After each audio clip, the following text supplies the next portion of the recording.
بابرکت لڑکیوں کی 3 نشانیاں، جس لڑکی کے اندر، جس عورت کے اندر 3 نشانیاں پائی جائیں تو یہ سمجھا جا سکتا ہے کہ یہ لڑکی، یہ عورت بہت ہی خوش قسمت ہے اور یہ بہت ہی برکت والی عورت ہے، بہت ہی برکت والی یہ لڑکی ہے۔ وہ کون سی 3 علامات ہیں جس کو رسول اللہ صلی اللہ تعالیٰ علیہ وآلہ وسلم کی احادیث سے بھی ثابت ہے، اور جس کے اندر یہ 3 صفات پیدا ہو جائیں یا اس کے اندر موجود ہوں، یہ نشانیاں ظاہر ہو جائیں تو یہ سمجھا جا سکتا ہے کہ یہ عورت بہت ہی بابرکت ہے اور بہت ہی عزت والی ہے۔ دیکھیے، سب سے پہلی چیز تو یہ ہے کہ اس دور میں جس عورت کے پاس پیسہ زیادہ ہو، اچھی زندگی ہو، اچھی لائف ہو، یا بعض مرتبہ ایسا ہوتا ہے کہ جب کوئی بچی پیدا ہوتی ہے تو اس کے باپ کے پاس بہت زیادہ دولت یا اس کے رزق فراخ کر دیا جاتا ہے، تو اس سے سمجھا جاتا ہے کہ یہ جو بچی ہے بہت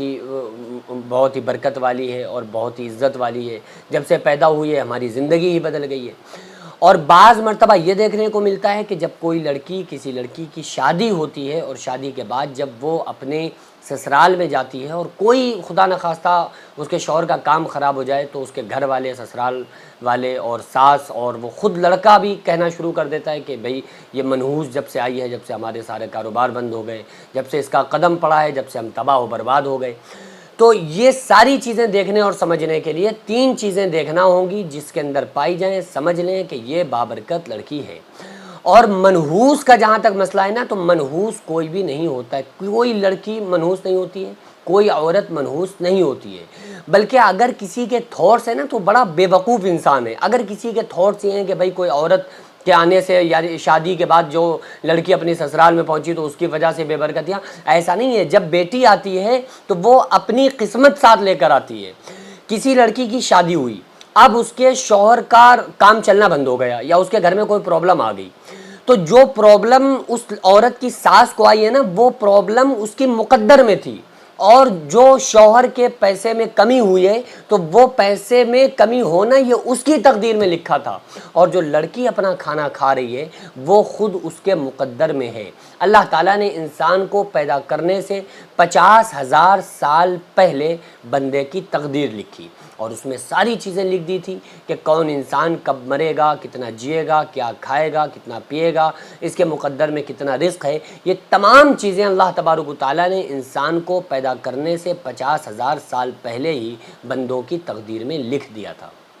اب کوئی ڈاؤٹ ہی باقی نہیں ہے، کچھ نہیں کہا جا سکتا ہے کہ یہ بدقسمت ہے یا پھر یہ نحوست ہے یا اس کا آنا نحوست ہو گیا یا یہ منحوس ہے۔ اس طرح کے جملے صرف اور صرف یہ جہالت ہے، اور اللہ رب العالمین بہت زیادہ ناراض ہوتا ہے ایسے لوگوں سے جو اس طرح کی باتیں کرتے ہیں، کیونکہ اللہ فرما رہا ہے وَمَا مِن دَابَّةٍ فِي الْأَرْضِ إِلَّا عَلَى اللَّهِ رِزْقُهَا، جتنی چیزیں زمین پر ہیں اللہ تعالیٰ ان کو رزق دیتا ہے۔ اللہ تعالیٰ انسانوں کو رزق دیتا ہے، جانوروں کو رزق دیتا ہے، سب کو سب کی قسمت کا دیتا ہے۔ اب ہوتا کوئی کون ہے جو کسی پر انگشت نمائی کرے کہ اس کی وجہ سے ہمارا ایک کام بگڑ گیا؟ وہ تو انسان کے مقدر میں تھا اس لیے بگڑا، نہ بگڑنا ہوتا مقدر، اگر اس کے مقدر میں ہوتا نا کہ ایسا نہیں ہوگا تو پھر ہوتا ہی نہیں۔ جس کے اوپر جو پریشانی آ رہی ہے وہ اسی کی تقدیر میں لکھا تھا، وہ اسی کے تقدیر کی وجہ سے آ رہی ہے، وہ کسی دوسرے کی وجہ سے نہیں آ رہی ہے جو یہ کہنا شروع کر دیتے ہیں کہ بھئی یہ نحوست ہے، اس وجہ سے ہمارے گھر میں پرابلم آ رہی ہے۔ ٹھیک ہے، اب یہ بھی کلیئر سمجھ لیجئے کہ وہ کون سی نشانیاں ہیں جس کے اندر پائی جائیں تو یہ سمجھا جائے گا کہ یہ بڑی بابرکت عورت ہے، بابرکت لڑکی ہے۔ نمبر 1، جو لڑکی با پردہ ہو، یعنی جو لڑکی پردے والی ہو نا، مکمل پردے میں رہنے والی ہو، وہ لڑکی بہت ہی بابرکت ہوتی ہے۔ اور کیوں؟ اس کی وجہ یہ ہوتی ہے کہ وہ بہت سارے گناہوں سے بچی رہتی ہے، اور جب وہ عورت پاک دامن ہوگی تو اس کی وجہ سے برکتوں کا نزول ہوتا ہے، اسی لیے وہ عورت بابرکت ہوتی ہے، اور وہ پاک دامن عورت جو ہوگی وہ بابرکت ہوگی۔ نمبر 2، ایسی عورت جس کا رشتہ ہوا ہو، جس کا رشتہ لگا ہو تو اس پہ زیادہ خرچ نہ کیا گیا ہو۔ بلا وجہ کے خرچ ہوتے ہیں نا، کہ گانے بجانا، ڈی جے لگوانا۔ ٹھیک ہے، آپ مہمان نوازی کرنا چاہ رہے ہیں، بالکل آپ کر سکتے ہیں، لوگوں کو دعوت پہ بلا سکتے ہیں، انوائٹ کر سکتے ہیں، انہیں کھانا کھلا سکتے ہیں، لیکن جو فضول خرچی ہو اس سے بچنا چاہیے، کیونکہ اللہ تعالیٰ نے قرآن مقدس میں فرمایا ان المبذرین کانوا اخوان الشیاطین، فضول خرچ کرنے والے شیطان کے بھائی ہیں۔ تو فضول خرچی نہ ہوئی ہو جس کے رشتے پر، دوسری نشانی یہ ہے۔ تیسری نشانی یہ ہے کہ جس لڑکی کا نکاح بڑی سادگی کے ساتھ اور بڑے کم پیسوں کے ساتھ ہوا ہو، کیوں؟ کیونکہ شریعت نے لڑکی کے گھر والوں کے اوپر کوئی خرچہ نہیں رکھا، جو لڑکی کا سوٹ ہوگا نا وہ بھی لڑکے کے ذمے ہے، تو لڑکی کے اوپر تو کوئی ذمہ داری ہے ہی نہیں نا، نہ لڑکی پہ نہ لڑکی کے باپ پہ۔ یہ تو چلن رسم و رواج جس میں آج ہم جی رہے ہیں، جس کی وجہ سے باپ جن کے یہاں بیٹیاں پیدا ہوتی ہیں، یہ لوگ کیوں اتنا زیادہ پریشان ہوتے ہیں کہ ارے یار بیٹی پیدا ہو گئی؟ کیوں؟ کیونکہ ان کے سامنے یہ ہوتا ہے کہ بھائی اب ہمیں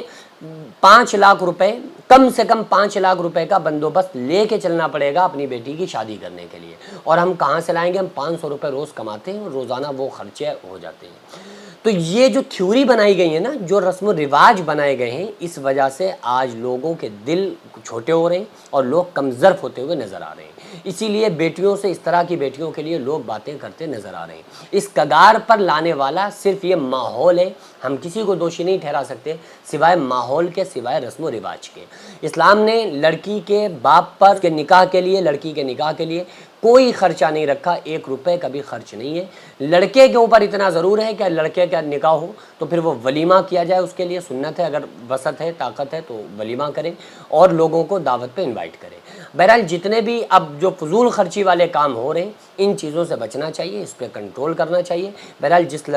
جو لڑکی باپردہ ہو، پردے والی ہو، پہلی نشانی ہوتی ہے بابرکت ہونے کی۔ دوسری علامت یہ ہوتی ہے کہ اس کی منگنی پر کم خرچہ ہوا ہو۔ تیسری نشانی یہ ہوتی ہے اس کی شادی پر کم خرچ کیا گیا ہو، کم خرچہ ہوا ہو۔ اب اس کا مطلب یہ بھی نہیں کہ اگر کوئی لڑکی پاک دامن ہے اور اس کے باپ نے اس کی بہت اچھے سے شادی کی، وہ سمجھنے لگے کہ بھئی ہم تو بے برکت ہیں، ایسا کچھ نہیں ہے۔ اگر کسی کے پاس وسعت ہے، اس نے کر دیا، تو یہ رسم و رواج سمجھ کر نہیں، اپنی بیٹی کو انسان کچھ بھی دے سکتا ہے، ٹھیک ہے، رسم و رواج سے نکل کر جتنی چاہے ہیلپ کر سکتا ہے، کوئی پرابلم نہیں ہے۔ بہرحال پردے کو مکمل طرح سے مضبوطی سے تھامے رہیں، کیونکہ لڑکی کی شادی میں، لڑکی کے رسم میں جو نکاح جس وقت بات طے ہوتی ہے نا، بات چیت وغیرہ ہوتی ہے منگنی میں، اس میں تو لڑکی کا اختیار ہی نہیں ہوتا ہے نا، تو وہ تو باپ کے اوپر ہوتا ہے۔ لیکن لڑکی اپنے اندر مکمل پردے کو رکھ لینا، تو بس سب سے بڑی نشانی اس کے بابرکت ہونے کی یہی ہوتی ہے۔